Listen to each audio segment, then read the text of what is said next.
Di depan manis tapi di belakang dia tega sekali sama kita. Nah, kehidupan yang seperti itu kenapa sampai begitu gitu? Yang paling nampak itu karena ada sifat hasud di dalam diri kita. Apa itu hasud? Assalamualaikum warahmatullahi wabarakatuh. Salam jumpa dengan Suluh Berkah Channel. Kali ini liputan pengajian di Majelis Taklim Baitul Quran Shiratal Mustaqim dengan mengangkat tema penyakit hati dan bagaimana pengobatannya. Sebelum Anda melanjutkan menonton channel ini, bagi Anda yang baru bergabung, jangan lupa subscribe, like, dan komen untuk keberlanjutan dari tali silaturahmi kita. Selamat menyimak dan menyaksikan. Lakukan hari ini mendatangkan keridhaan Allah Subhanahu wa taala.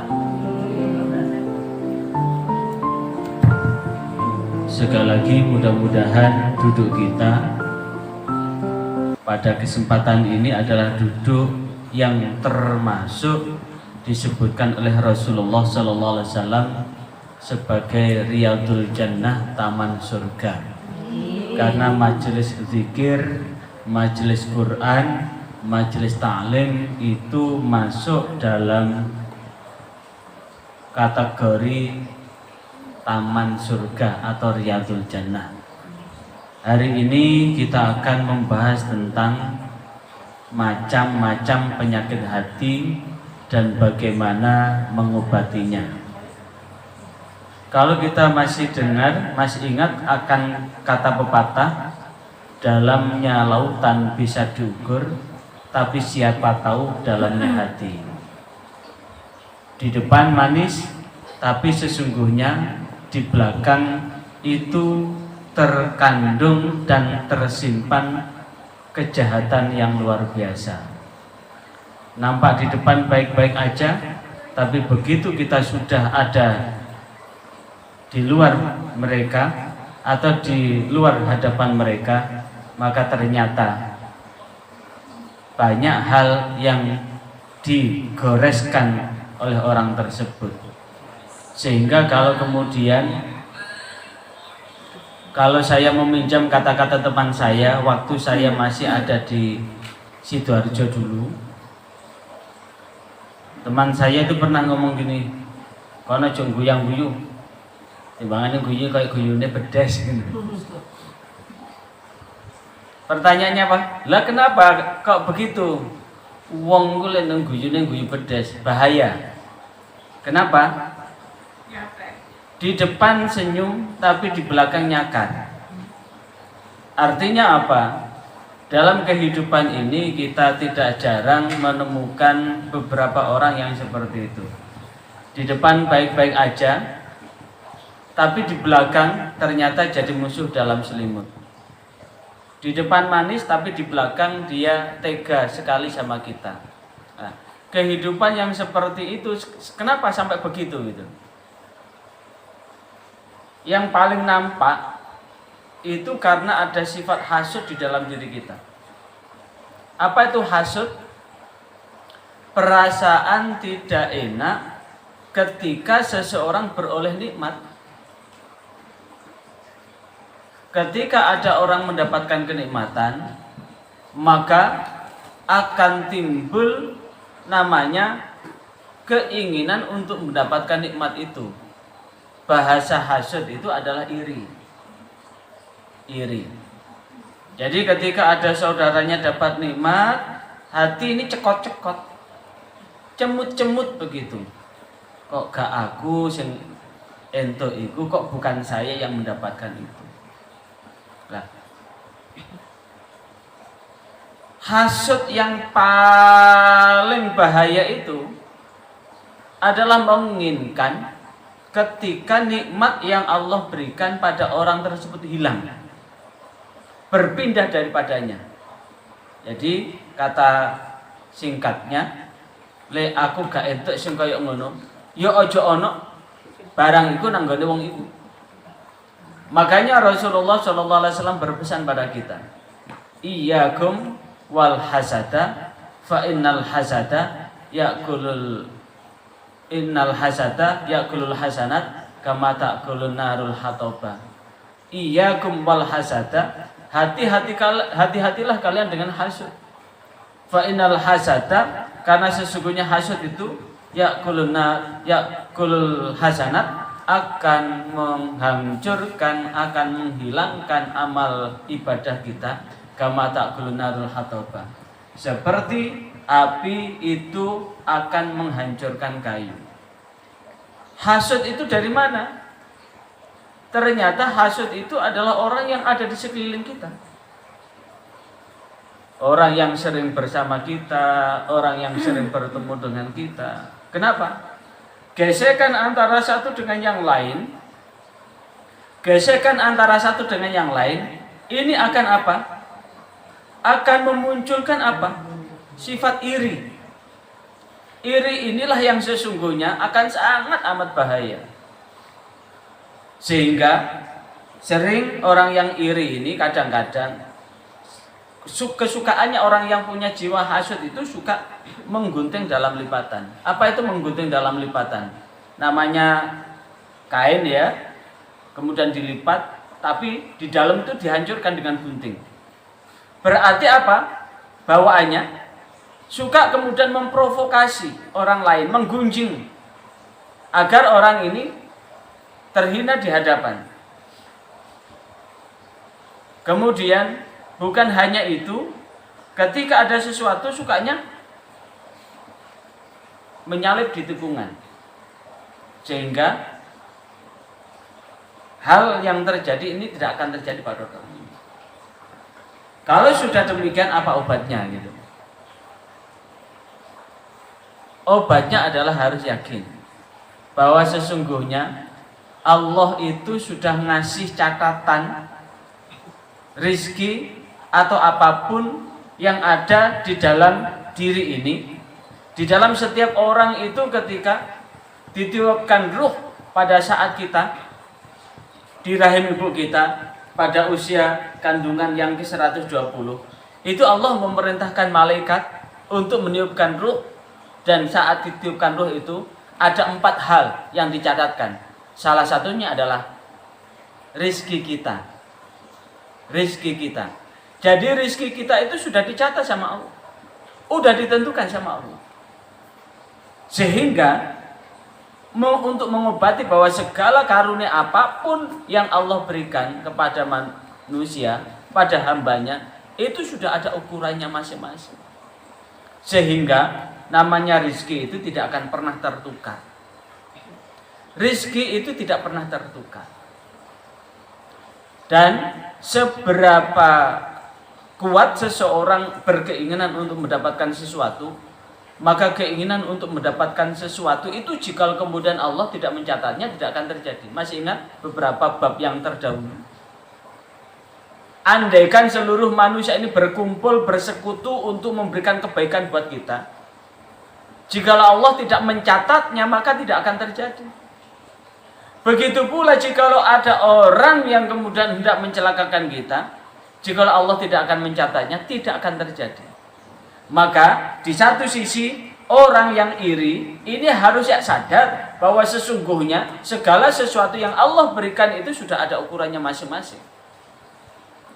Sementara orang yang dikenai orang yang iri, dihasuti, ini juga sadar bahwa sesungguhnya apapun yang dilakukan oleh orang yang hasud, jika Allah tidak mencatatnya, tidak akan terjadi. Sehingga karena hasud ini ada dua, namanya ada interaksi, hubungan timbal balik begitu. Maka ketika ada orang dihasuti, kemudian digunjing dan sebagainya, maka ketika kita tidak siap, maka kita pun akan marah kan? Karena bawaan hasud itu akan muncul dendam. Akan muncul dendam. Lah, dendam inilah yang paling bahaya. Dendam itu adalah akan muncul penyakit yang kedua, namanya dendam. Dendam. Kenapa terjadi dendam? Karena ada sesuatu yang tidak mengenakkan yang ditimpakan oleh seseorang pada kita. Ketika ada sesuatu yang tidak mengenakkan yang ditimpakan seseorang pada kita, maka akan muncul dendam. Target dendam itu adalah memberikan balasan yang berlipat buat orang yang kita dendam. Dan dendam ini ternyata akan menimpa pada siapapun, akan hadir di hati siapapun, dan ketika sudah di hati ini dendam, maka ada orang yang kemudian membuat sedemikian rupa agar orang yang didendami targetnya adalah celaka. Nah, penyakit dendam ini apa obatnya?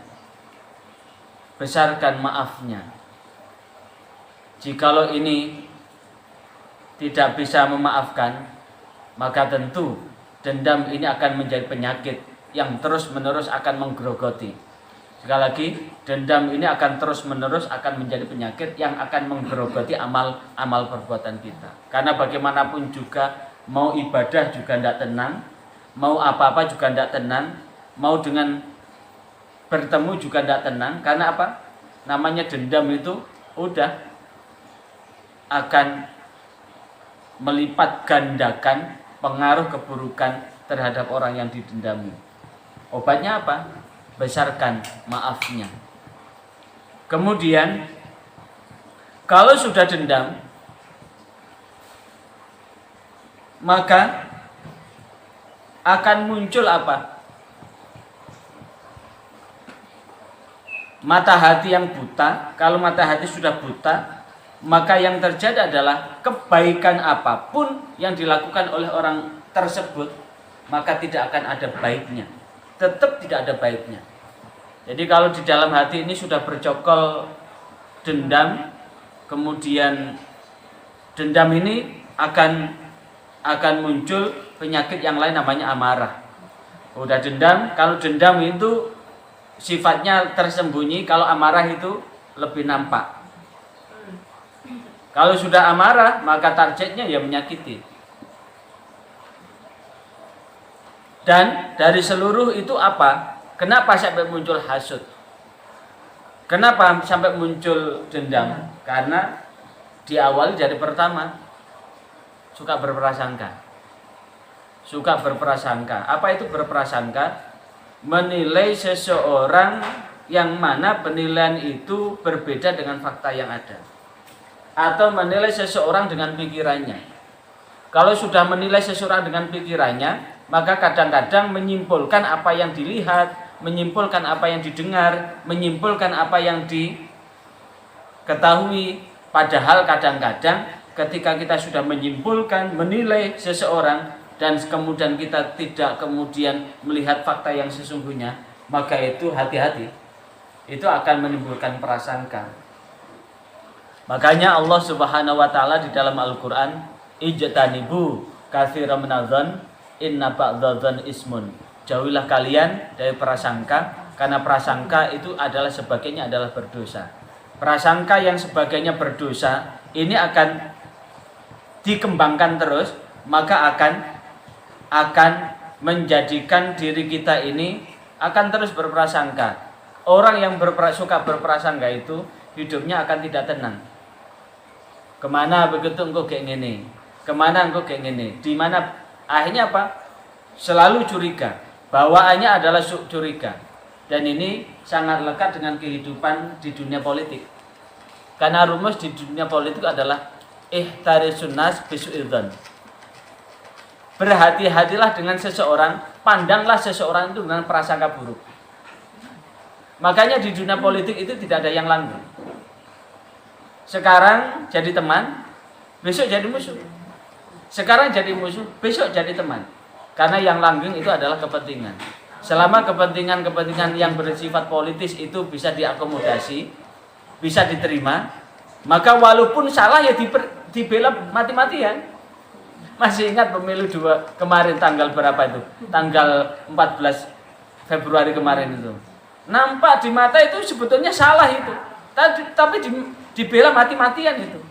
Nampak di depan itu ada banyak pelanggaran, tapi dibela mati-matian karena ini adalah untuk kepentingan jangka panjang. Ujung-ujungnya kan ya berbagi kekuasaan, berbagi lah. Inilah yang sesungguhnya sebetulnya prasangka itu kalau kemudian dikembangkan akan menjadikan kehidupan ini akan tidak harmoni, akan tidak ada keseimbangan, sehingga yang muncul adalah muncul kecurigaan, terus curiga tercuriga. Dan baru akur ketika kepentingannya itu mendapatkan ruang untuk dapat diterima. Tapi ketika kepentingannya itu sedikit terganggu, muncul namanya permusuhan. Maka inilah yang sesungguhnya peringatan Allah, ijtanibu katsiran minadh-dhanni inna ba'dadh-dhanni ismun.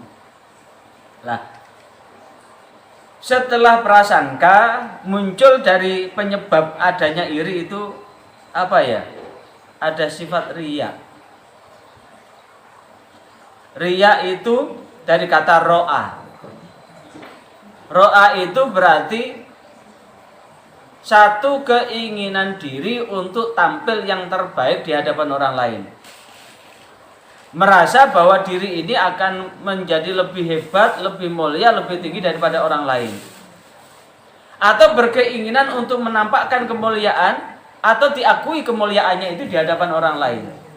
Sehingga cara untuk menampakkan banyak.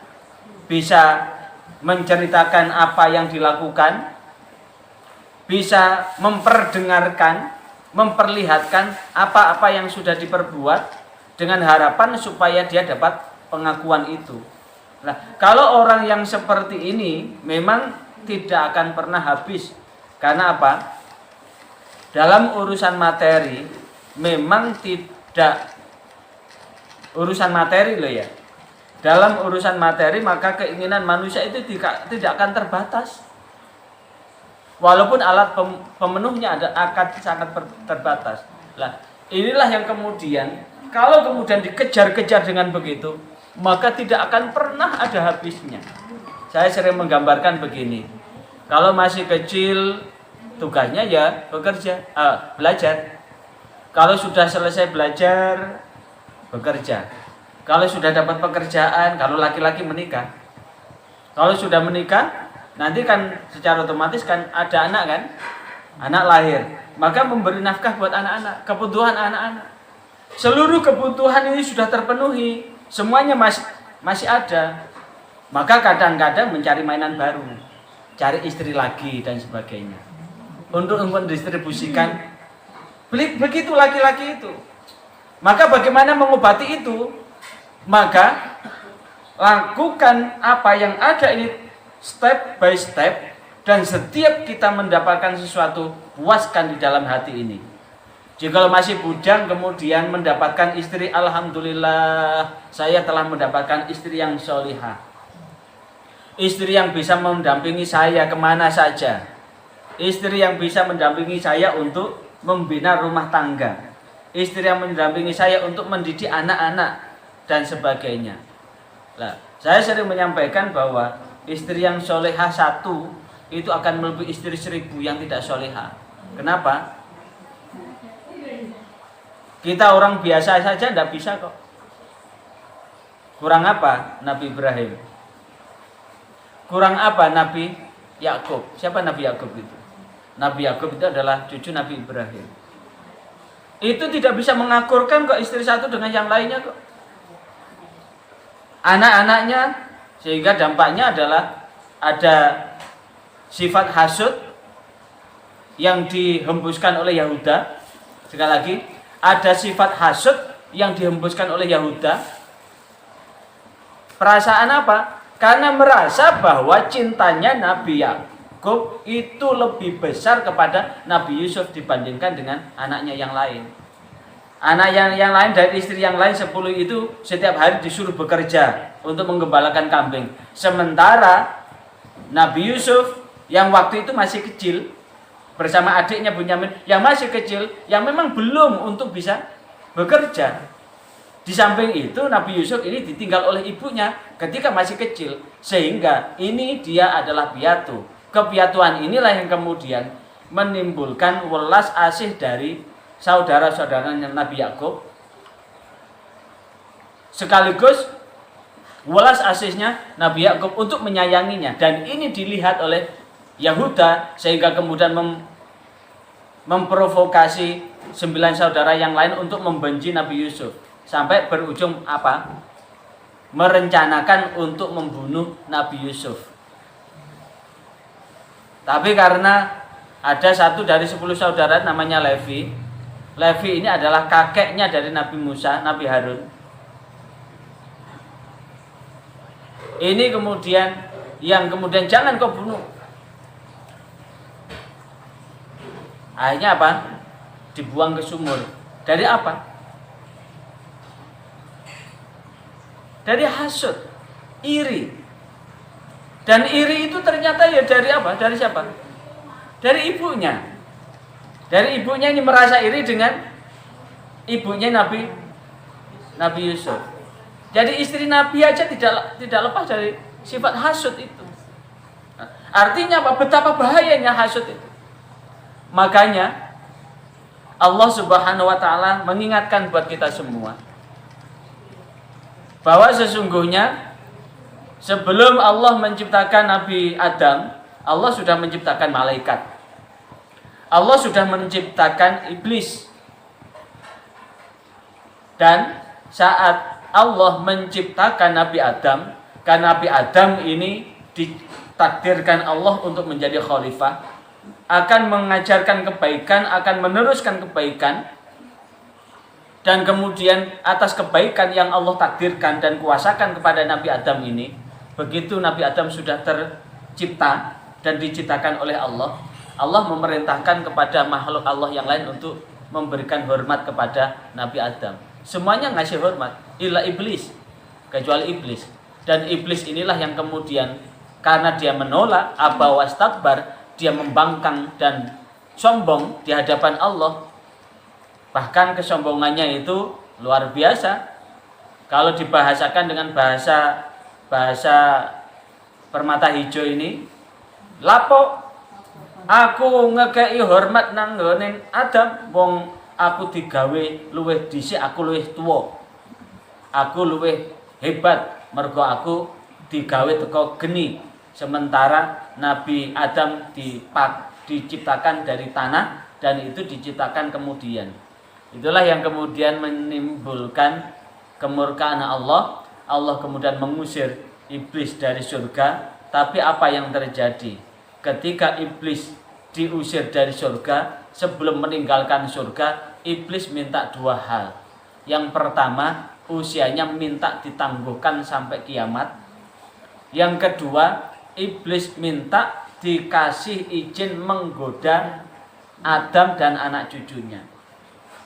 Dan 2 permintaan itu dikabulkan oleh Allah. Tapi ada satu hal yang menjadi tujuannya adalah untuk menggelincirkan. Sekali lagi, tujuan iblis itu adalah untuk menggelincirkan anak cucu Nabi Adam, sekaligus Nabi Adam. Menggelincirkan untuk apa? Menggelincirkan dan digelincirkan untuk melakukan perbuatan yang membuat Allah murka. Segala sesuatu yang membuat Allah murka, ini kemudian dibuat sedemikian rupa indah bagi anak cucu Adam. Termasuk yang pertama kali ketika Nabi Adam digoda oleh iblis, tapi iblis tidak bisa menggoda Nabi Adam, tapi godanya lewat Hawa. Akhirnya apa? Hawa kemudian merayu Adam hingga akhirnya mendekati pohon yang diharamkan untuk didekati. Dan disitulah yang kemudian awal mula bahwa ternyata bukan hanya kita, Nabi Adam pun tergelincir. Kemudian ketika Nabi Adam udah ada di bumi, anaknya Nabi Adam juga ada yang tergelincir. Apa? Sifat iri. Irinya siapa? Irinya Qabil terhadap Habil. Syariatnya dari Nabi Adam itu kan karena tidak ada manusia kecuali Adam dan anak cucunya. Syariatnya itu kan kakak dapat adik, adik dapat kakak. Qabil yang lebih tua itu punya saudara kembar namanya Iklimah. Kemudian lahir lagi Habil dengan saudara kembarnya Labuda. Namun parasnya lebih cantik Iklimah, maka Qabil menginginkan untuk apa? Menikahi saudara kembarnya itu daripada menikahi adiknya. Sementara Habil tetap menerima apapun yang menjadi ajaran syariat dari ayahandanya. Lah, dari apa? Dari iri. Kok enak aku dikai bojo sing luwih elek. Itu memang perangkap, dan perangkap yang paling jitu ya hasud. Perangkap yang paling mengena ya hasud itu, sifat iri dan dengki itu. Makanya kemudian Rasulullah kemudian mengingatkan kita, iyyakum wal hasada. Hati-hati dengan hasud. Fa'inal hasada, karena sesungguhnya hasud itu ya'kulul hasanat, akan menghancurkan kebaikan, kama ta'kulun narul hataba. Nah, makanya obatnya ya di situ targetnya adalah untuk apa? Untuk digelincirkan semua. Tapi iblis jawab satu, illa ibadaka minhumul mukhlasin, kecuali di antara hambamu yang di antara mereka itu adalah orang yang ikhlas. Apa ciri orang-orang yang ikhlas itu? Satu, ketika ada orang lain beroleh nikmat, alhamdulillah ya dulurku oleh nikmat, muga-muga ketularan. Alhamdulillah ya Bu Afri, kemarin dapat musibah mobilnya ditabrak, sekarang diganti mobil yang baru. Besok kalau butuh nanti bisa dipinjem.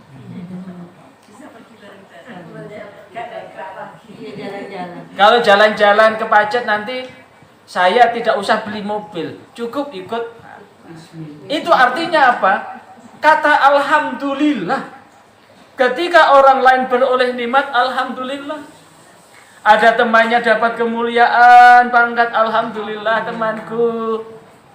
Udah sekarang menjadi orang hebat. Paling tidak saya ini jadi temannya orang hebat. Maka sesungguhnya Rasulullah menggambarkan teman itu dua. Seperti orang yang membawa parfum, yang kedua seperti orang yang membawa kayu bakar. Ketika ada temannya beroleh nikmat, syukuri. Karena dengan kehebatan teman kita, mau tidak mau kita akan dapat nama dari kehebatan. Itulah yang kemudian menerapkan ikhlas.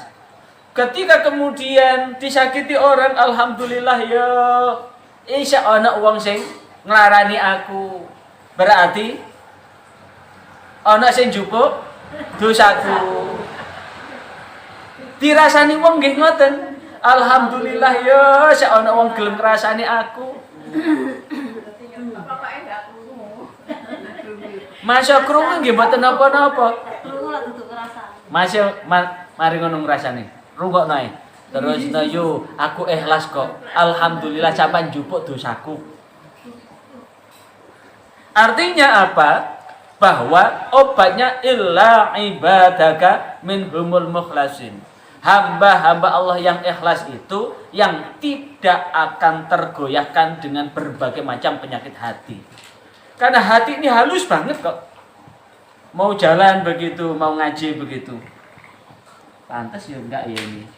Saya ini pakai baju begini, kok lek didelok yo Siti ku ya apa?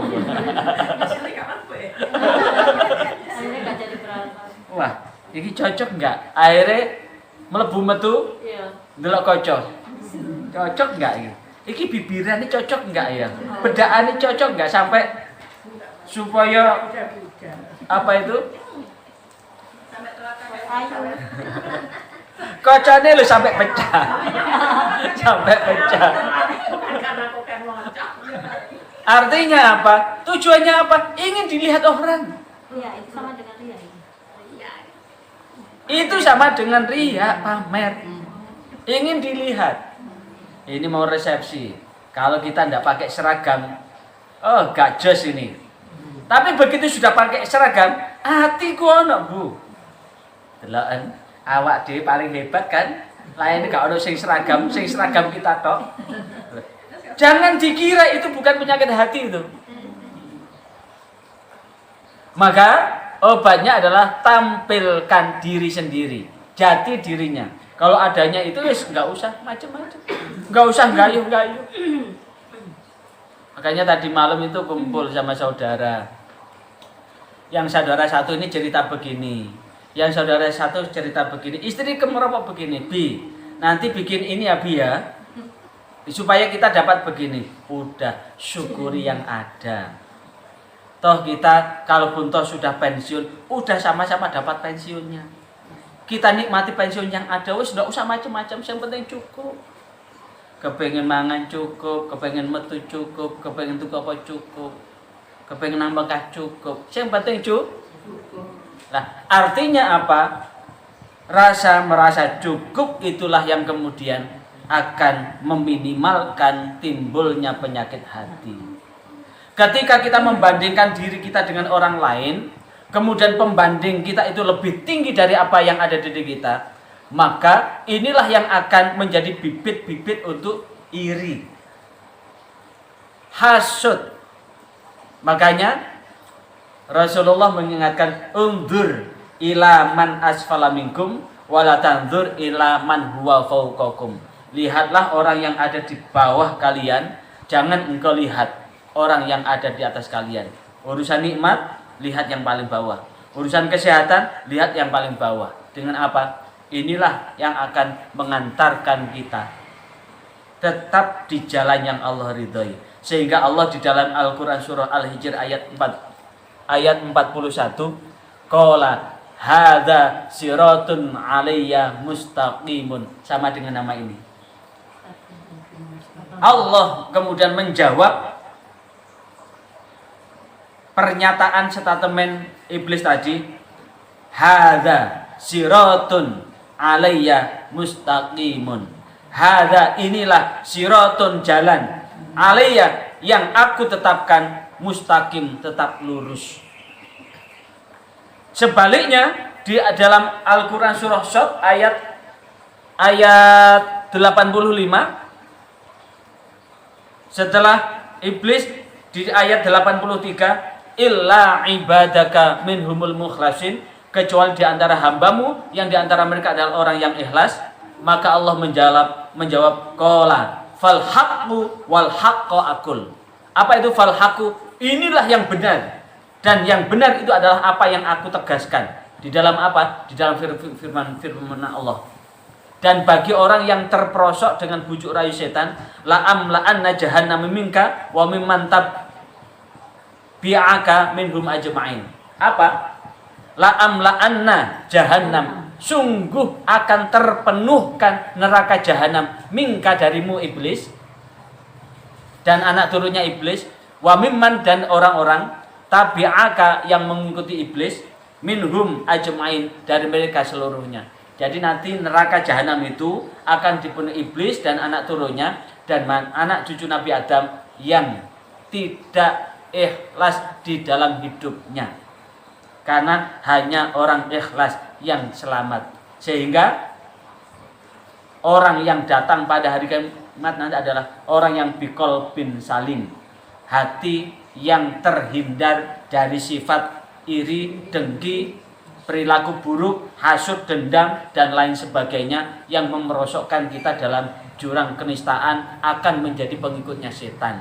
Ini yang menjadi pemantik. Silahkan barangkali ada yang ingin ditanyakan, monggo. Untuk mengatasi penyakit iri, jadi kalau di dalam diri kita ini ada iri begitu ya, langkah pertama istighfar dulu. Istighfar dulu, mohon ampun kepada Allah. Misalnya terlintas begitu, satu ketika sedang berbincang-bincang, yang paling bahaya kan berbincang-bincang begini.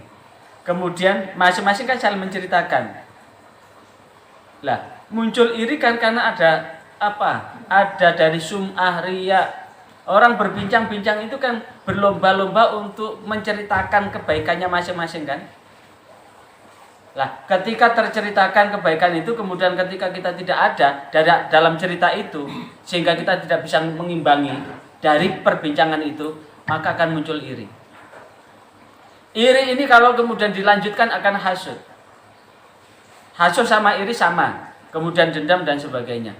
Bagaimana cara mengatasinya? Maka ketika terlintas ada iri, istighfar, astagfirullahaladzim.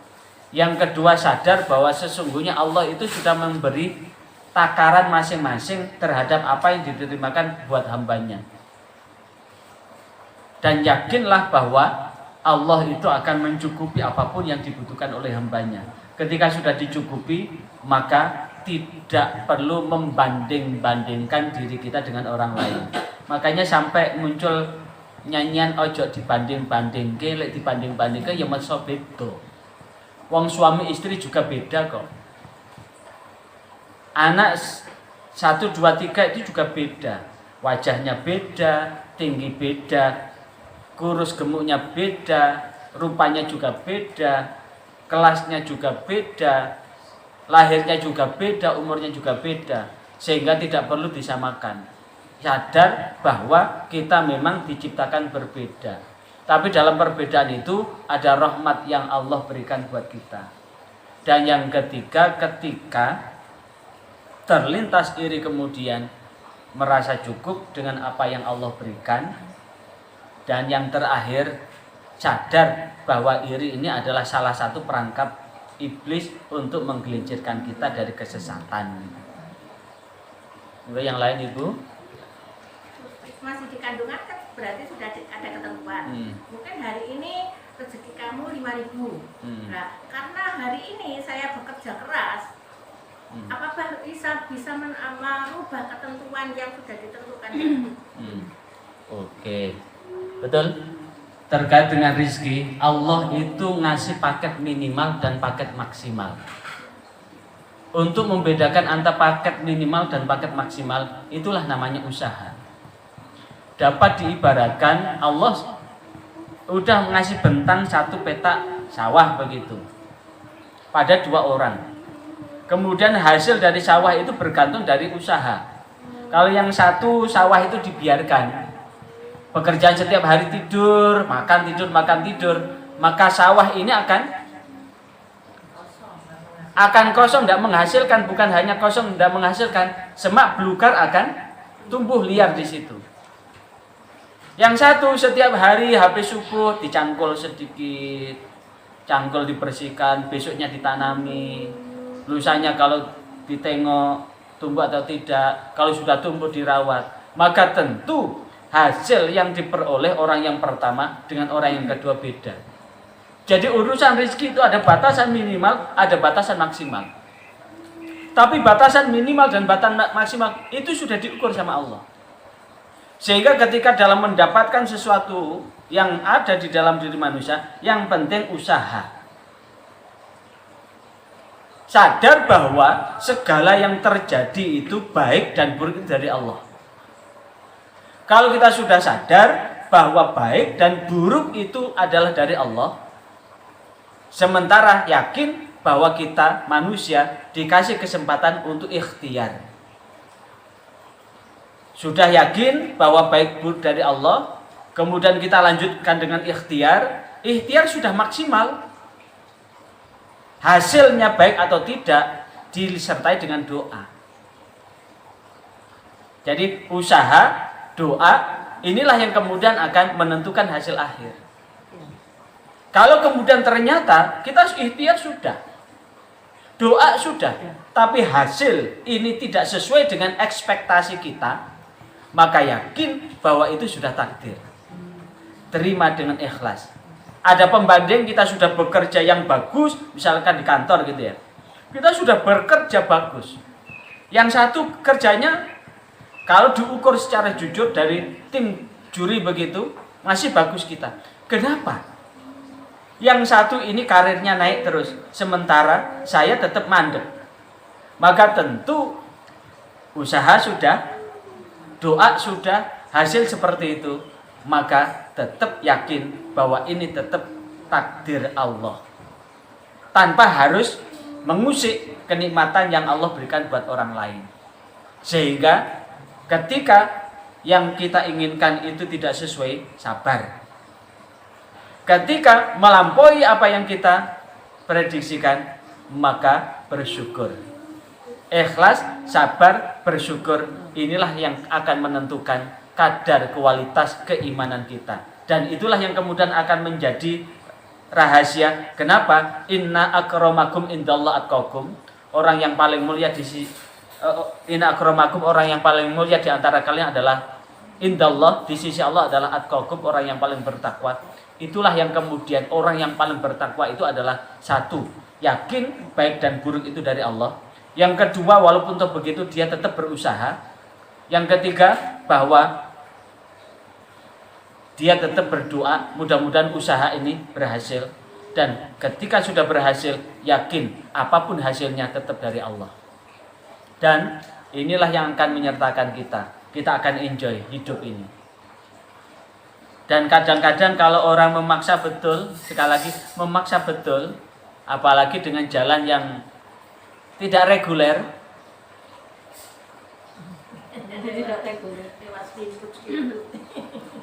kita melakukan sesuatu dengan yang tidak reguler, hasilnya pun bisa tidak reguler. Tidak regulernya bagus, dan tidak regulernya juga tidak bagus. Misalkan langsung naik serut gitu ya, tapi kalau jatuh ya tidak pelan-pelan, langsung itu jatuhnya lebih sakit, Bu. Makanya saya teringat, saya kadang pengantar tidur itu kan jarang ketemu sama istri kan di rumah begitu, sudah di kamar bincang-bincang. Satu ketika cerita, kemarin loh dokter ini ngomong begini, Bi, wes ora usah nemen-nemen, enggak usah nemen-nemen, enggak usah memaksa untuk kepengin jadi ini itu. Toh nanti kalau sudah pensiun itu juga tidak akan dapat apa-apa. Justru kalau dapatnya banyak dari di luar apa yang diterima dari gaji pokoknya, banyak tunjangannya, banyak masukannya, ketika pensiun akan kaget. Kagetnya ini akan banyak menimbulkan penyakit yang ada hubungannya dengan saraf. Kebetulan beliau adalah dokter spesialis saraf di sana gitu. Jadi ujung-ujungnya akan terkena penyakit yang ada hubungannya dengan saraf ini. Kalau setiap bulan memang menerima stroke, tapi kalau yang sama banyak betul, kemudian begitu pensiun sedikit atau mendekati pensiun, inilah yang kemudian post power syndrome itu. Post power syndrome itu adalah tidak siap menghadapi kenyataan bahwa sebentar lagi kita akan tinggalkan jabatan. Apalagi kalau kemudian dengan cara yang, maka ternyata alhamdulillah saya bisa mendapatkan pelajaran hidup yang luar biasa pasca kecelakaan kemarin itu. Hidup ya begitu-begitu aja, Bunda. Yang paling penting cukup. Kita tidak kekurangan, dan di saat itulah toh semuanya akan kita pertanggungjawabkan kepada Allah. Bahkan sangat monumental sekali bahwa Rasulullah doanya itu tidak ingin kaya. Rasulullah bahkan ingin meninggal dalam posisi miskin dan berkumpul dengan orang-orang miskin. Kenapa? Sering saya gambarkan hidup itu seperti masuk ke supermarket. Yang satu tidak bawa apa-apa, tidak bawa uang, tapi bisa masuk. Yang satu bawa uang banyak sekali, bisa masuk juga. Tapi begitu di dalam uangnya dihabiskan, dibeli semua. Saatnya jam buka habis, maka ternyata yang paling cepat untuk keluar dari supermarket itu adalah orang yang tidak bawa apa-apa. Karena ada yang dibeli. Justru yang beli itu antrinya mengular itu. Yang tidak bawa apa-apa, kan incip-incipnya banyak kan. Ada ini incip incip. Apalagi kalau pas umrah kemudian ke kebun kurma itu, ada kebun kurma itu nggak bawa uang, ini incip, ini incip, glibet aja di situ, sambil ngadem. Habis itu perut kosong lagi, incip-incip lagi, ngadem lagi, sampai ketiduran di situ. Waktunya waktu sudah habis, sebentar lagi akan tutup. Keluar, berang. Yang enggak beli apa-apa, keluar langsung, enggak usah diperiksa itu. Tapi yang beli, jadi diperiksa, udah enggak merasakan nikmatnya. Karena apa? Pikiran ini kan fokus apa belanja kan? Bagaimana uang ini dihabiskan? Udah begitu, keluar dari supermarket montong-montong itu, meyek-meyek membawa barangnya itu. Sama, hidup pun begitu. Apalagi kalau kemudian hidupnya yang tidak reguler, akan ditanya gitu, asli ditanya itu. Bahkan ada cerita begini, ada orang ada orang kaya raya, kemudian anaknya tidak ada satupun yang peduli. Akhirnya apa? Dia sudah tahu bahwa dirinya mau mati, kemudian minta ditemani orang ini. Tapi tidak ada satupun anaknya yang mau menemani. Saudara-saudaranya tidak ada satupun yang menemani. Sampailah terdengar cerita pada seorang tukang kayu. Seorang tukang kayu itu kepingin kaya karena hadiahnya tidak main-main itu. Dikasih separuh hartanya. Jadi pikirannya tukang kayu itu, wah ini kalau saya nemani dia di liang kubur, kan minta ditemani di liang kubur 40 hari itu. Jadi minta ditemani di liang kubur selama 40 hari dan akan mendapatkan uang hartanya separuh hartanya. Akhirnya mikirnya, wah hanya 40 hari saya akan mendapatkan kenikmatan yang banyak sekali. Tapi apa yang terjadi saat sama-sama berada di liang kubur, Allah memati surikan tukang kayu itu. Tapi yang ditanya bukan orang kaya ini dulu, tukang kayu itu ditanya tentang kapaknya itu sampai 40 hari itu. Mulai kamu beli kapak, uangnya dari mana? Kemudian uang yang kamu peroleh itu halal apa haram? Kemudian setelah kau dapat kapak, kau pergunakan untuk apa kapak itu? Itu tentang kapak aja sampai 40 hari. Begitu sampai hari H, dijemput ini, banyak orang yang sudah menyaksikan apakah tukang kayu ini masih hidup atau tidak. Begitu diambil, akhirnya apa? Udah, aku ndak dapat harta, ndak apa-apa. Wong kapak aja ditanya sampai 40 hari. Artinya, ya begitulah. Hidup dia begitu-begitu aja. Kadang-kadang kalau kemudian ingin dipuji orang, pujian itu tidak akan berubah apa-apa kok. Sehingga dalam prinsip ini tidak akan terbang. Walaupun 1000 orang telah memuji kita, dan kita pun tidak akan tumbang jika seluruh orang mencaci kita. Jadi tidak akan terbang ketika dipuji dan tidak akan tumbang ketika dicaci. Itulah prinsip orang-orang yang akan selamat dari segala macam penyakit hati. Yang pertama, kata kuncinya adalah tetap ikhlas.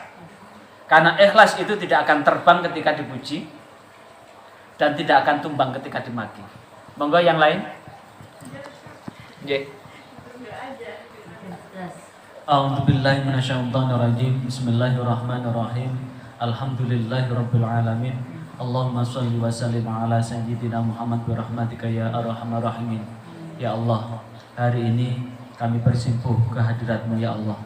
Bimbinglah hati kami untuk menjadikan hati yang selamat, hati yang santun, hati yang menyelamatkan kami dari ancaman neraka jahanam-Mu ya Allah. Hati yang akan menyelamatkan kami untuk tetap selamat dunia hingga akhirat. Karena kami yakin ya Allah, ketika hati kami ini penuh dengan penyakit, ketika hati ini penuh dengan kedengkian, ketika hati ini penuh dengan ketamaan, ketika hati ini penuh dengan keserakahan, ketika hati ini penuh dengan gila pujian, maka hati ini tanpa kami sadari akan memerosokkan kami dalam kehinaan. Karena itulah ya Allah, bimbinglah kami semua untuk membersihkan hati kami dari sifat iri, dengki, hasud, riya, tamak, serakah, dan cukupkanlah terhadap apapun yang Engkau anugerahkan pada kami. Rabbana sahil umurana, Rabbana qanni'na bima razaqtana, wa barik lana fima a'taitana, wa akhlif alaina kulla ghaibatin lana minka bi khair. Rabbana atina fid dunya hasanah wa fil akhirati hasanah wa qina adzabannar. Subhana rabbika rabbil izzati amma yasifun wa salamun alal mursalin walhamdulillahi rabbil alamin. Demikian yang dapat saya sampaikan. Wallahu minkum wallahu muwaffiq ila aqwamit thoriq. Wassalamualaikum warahmatullahi